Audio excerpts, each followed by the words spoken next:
देखिए सर, मैं कुछ नहीं जानता। आप पिछले 6 महीने से मुझे वायदे पे वायदे किए जा रहे हैं। या तो आप मेरी तनख्वाह 1.5 लाख से 2 लाख कर दीजिए, या फिर मैं आपकी कंपनी में से रिजाइन कर देता हूँ।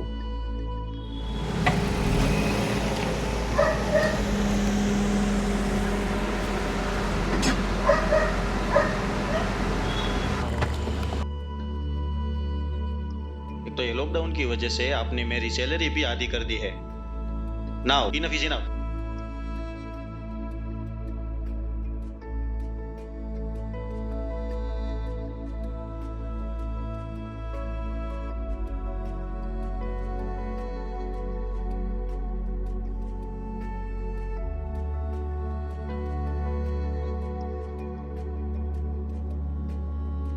क्या हुआ साहब, माचिस ढूंढ रहे हो?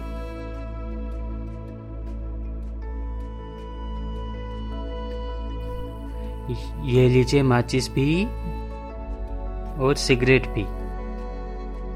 Thank you.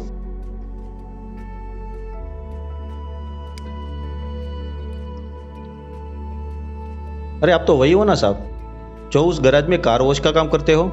जी। क्या बात है, आज तुम बहुत खुश लग रहे हो। अरे क्या बात करूं साहब, डेली की 3 कार वॉश करता हूँ, 300 रुपए मिलते। आज 5 कार वॉश की, 500 मिले। पर आज के जमाने में बहुत दे दिया रे भोले, बहुत दे दिया। साहब आप कुछ बता रहे थे मुझे? हाँ, तो मैं ये कह रहा था कि आज के दिन में 300 रुपए से क्या होता है। अरे बहुत हो जाते हैं साहब। क्यों, अभी तक तुम्हारी शादी नहीं हुई क्या? शादी भी हो चुकी है और एक बच्चा भी है, और तो और एक कुत्ता भी पाला हुआ है साहब। अरे यार, कैसे मैनेज कर लेते हो तुम? एक मैं हूँ जो कि 1.5 लाख से 2 लाख करने में लगा पड़ा हूँ, और एक तुम दिन के 300। It's impossible man.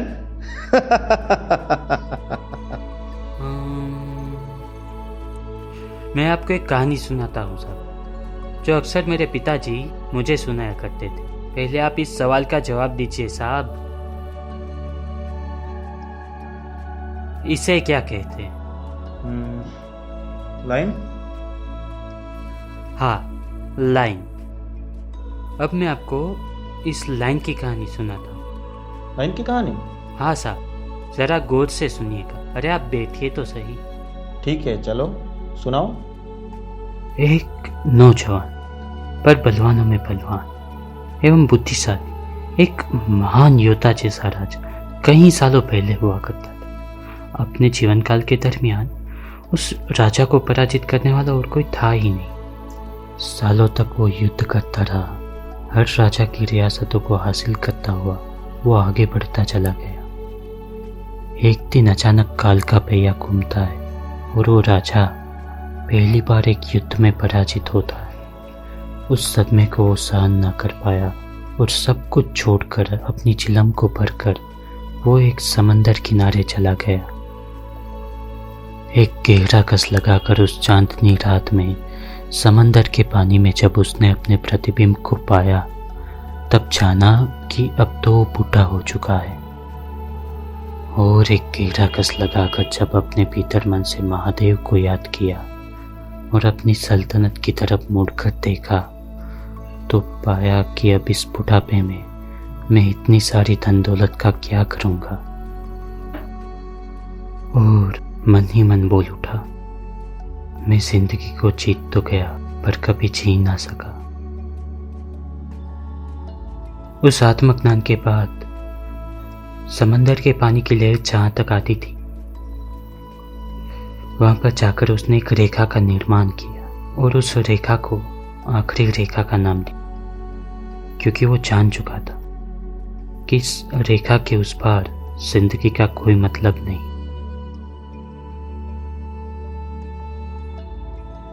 अपनी सारी धन दौलत को गरीबों में बांटकर वो कहीं दूर चला गया और जाते जाते एक जीवन मंत्र देता चला गया, जिसे हम आज की भाषा में the rule of finish line कहते हैं।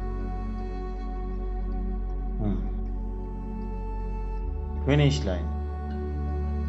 पर साहब ये तो बताए कि आपका ये जीवन मंत्र है क्या? बताता हूँ साहब। अब जो मैं करता हूँ उसे मेरे साथ कीजिएगा। अपने दोनों हाथों को जोड़िए, आंखें बंद कीजिए और मेरे साथ बोलिए, हे परम कृपालु परमेश्वर, आपने हमें जो कुछ भी दिया, हे परम कृपालु परमेश्वर, आपने हमें जो कुछ भी दिया, ये परिवार, ये दोस्त, ये धन दौलत, ऐशो आराम, ये परिवार, ये दोस्त, धन दौलत, ऐशो आराम, मैं तो इसके लायक तक नहीं था। मैं तो इसके लायक तक नहीं था। मैं शुक्रगुजार हूँ आपका मैं शुक्रगुजार हूँ आपका कि आपने मुझे हर बार, कि आपने मुझे हर बार मेरी लायकात से भी परे हर वो चीज़ दी मेरे लायकात से भी परे हर वो चीज़ दी जिसका मैं हकदार भी नहीं था। जिसका मैं हकदार भी नहीं था। हो सके तो मुझे बस इतनी शक्ति देना, हो सके तो बस मुझे इतनी शक्ति देना कि मैं गरीबों की मदद कर सकूं। मैं गरीबों की मदद कर सकूं। अब एक गहरी सांस लीजिए और अपनी दोनों आंखों को खोलिए।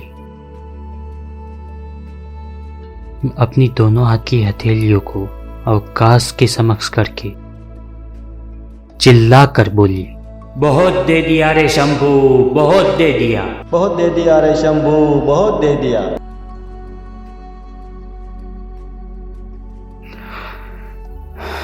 सुबह होने को हिसाब अपने घर जाइएगा और अपनी माँ के हाथों से बनी 2 कप चाय पीजिएगा। जिंदगी का आह्लादक अनुभव देती है। जी बिल्कुल। चलिए अब मैं चलता हूँ। चलिए मैं भी चलता हूँ। जय शिव जय शिव शंभू।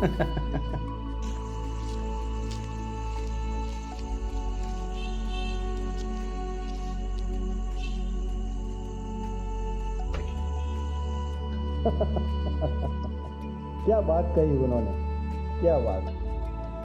Finish line.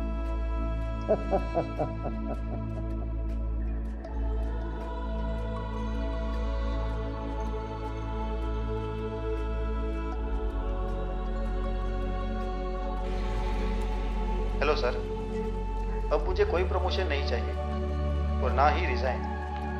मैं आज बहुत खुश हूँ। हाँ माँ, आप चाय बनाइए, मैं घर आ रहा हूँ।